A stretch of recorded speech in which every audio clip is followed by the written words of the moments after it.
All right. Head coach, Head coach. Taryn Martin of the Olentangy Braves. You have different colors on. I know. It's different. It's different. You made a transition, though, way back when, to go to Olentangy Orange because you thought that that would further your wrestling career, I assume. Yeah, my parents just needed a change, and we moved up there from Grove City. I'm assuming that you're also here because you think it's going to further your wrestling career, too. It's just another change, but I'm definitely grateful for it to be here. Head coaching position, more or less, and not to take anything away from the other guys that have, there's girls in this room that have been here, seniors that have been here, part of this program.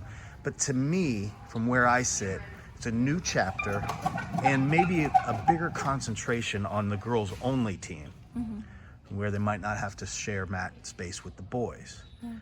What do you feel about that new chapter here at Olentangy?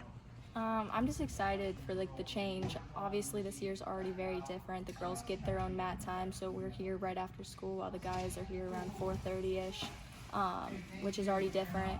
We have somebody up on the wall in our own spot, and then I just want to be an advocate for the girls.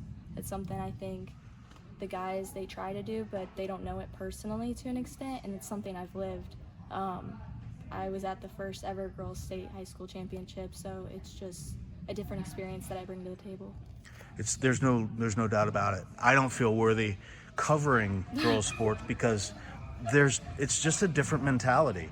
Girls are different than boys. Women are different than men. You had success, 2-time state champ. What kind of success are you going to bring into this room with these girls? That's the goal, is just to give them those experiences again.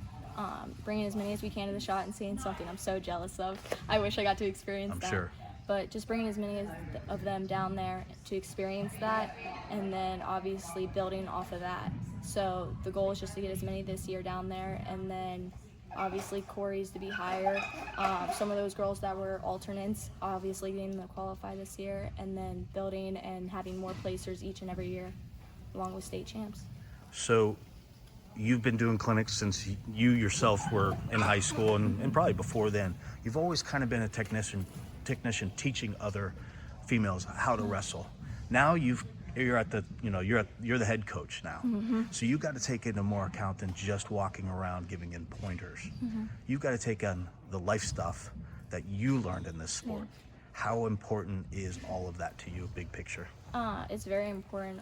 Wrestling shapes you as a whole person. It's not just what you are in this room, but like I told the girls earlier, is like your teammates for life. Like that's someone you have inside the room and outside the room, because it's shared experiences. There might be cheerleaders or basketball players or softball players that they're athletes too, but nobody experiences what you do in this room besides the girls that are with you.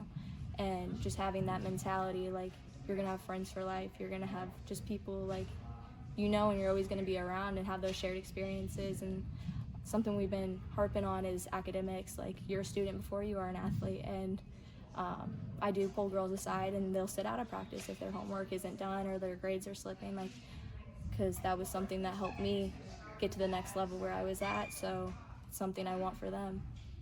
Is there a certain amount of just kind of unknown intangibles that when you took this job, it seemed like an incredible fit?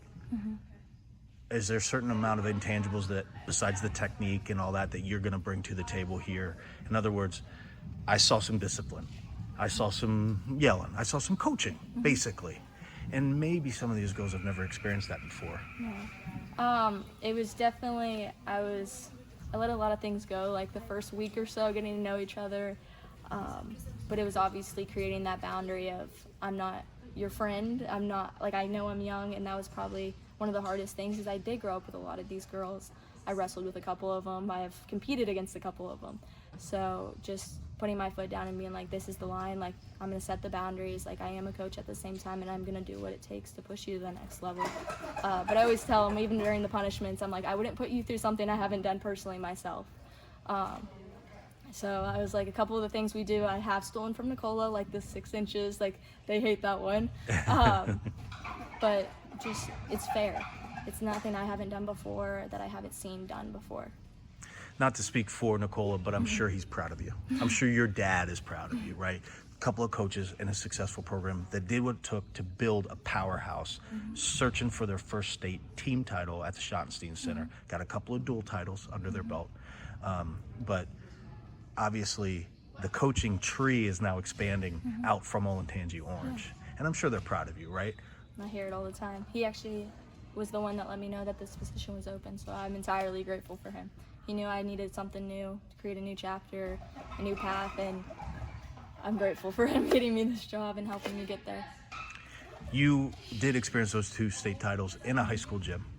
And you are jealous, you said already, Yes, very. about the Schottenstein Center. Now you get to dress up. And you already have a state place winner and Lexi state qualifier, not at the shot last year, but she's been, to the state tournament before. Obviously you have some more people in mind that you'd like to take there, but now you get to dress up and you get to be, there in a different capacity. Everything I've heard about coaching is that it's actually harder than actually competing. Yeah, somebody asked me that at the All-Star meet last weekend, actually. They're like, which one do you think's harder?